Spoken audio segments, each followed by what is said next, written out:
high card strength on the right hand side, and not high enough to be dominated too much. So it's a pretty good hand to call a 3-bet with. Um, and just on a naked bluff, because if he doesn't have an ace here, it's a very difficult call.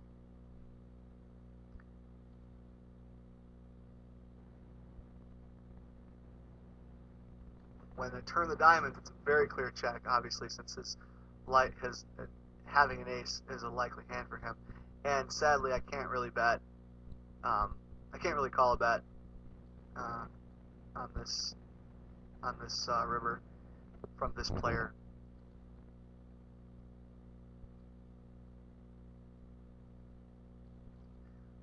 I ask him to reload, and he says I am his reload, which I really can't deny at this point.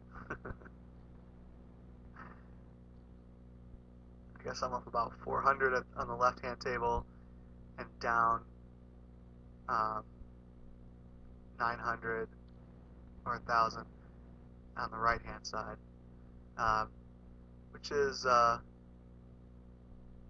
he asked me how hot am I running. Well, it just goes to show you that people see things differently, and it's good to remember that your perspective on the match might really not be correct, or might be, certainly everyone's not going to see it the same way. So just because you're thinking a certain dynamic exists doesn't mean that it does in your opponent's mind. Here's another spot where the board just gets ugly. I still probably have the best hand, but pretty unlucky. Pretty unlucky there.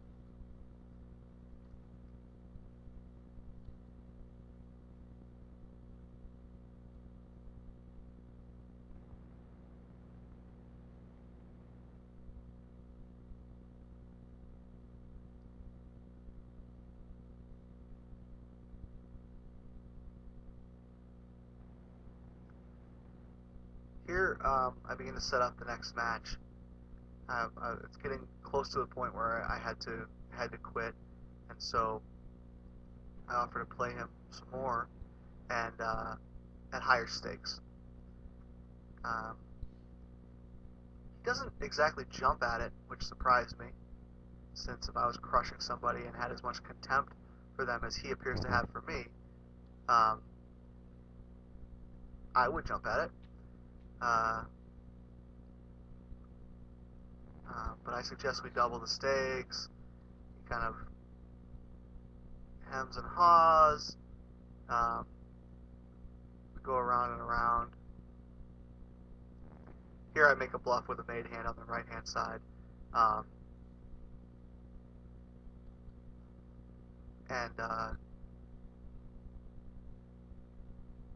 So anyway, we're negotiating the terms of our next match right here.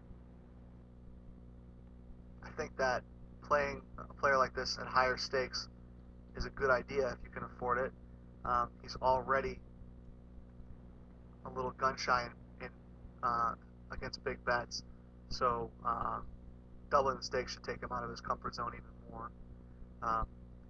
Here I'm betting and 3-betting all in if I get raised on the turn. I'm sorry, on the flop.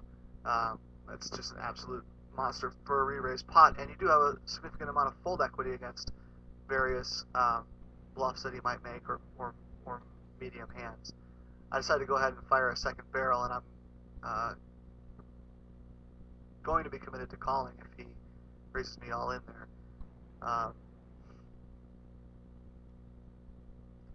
He suggests we play more tables of 1-2, which would be fine for me, but which would be fine with me, but I really would like to play this guy at higher stakes, and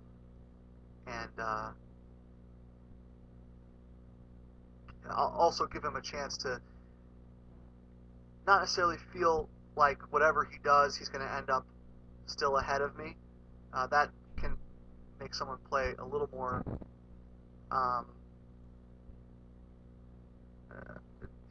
I expect him to play better if he feels like the biggest downside is being up a little less money to me. Whereas if we play double the stakes, he knows he could lose.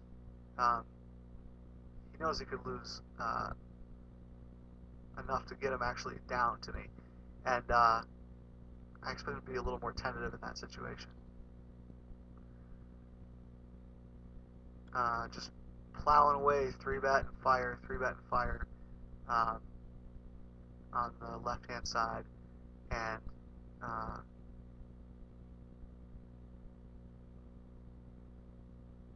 basically just continue to fire away. At this point, he tells me I'm sucking out every river, decides to quit because I've taken a substantial amount back, and I think I end up down about 3.5 buy-ins to the guy. And but that, 3.5 buy-ins, 700 in an hour, still apparently I had to run so good to not lose 2,500, which is standard for me. I normally do lose 2,500 unless I run white hot. So he still hasn't agreed to play me later, and I decided to throw in a little jab since I think he is a pro. Instead of saying I'll lose to some other pro, I just say to some pro. And I think that seals it. So we have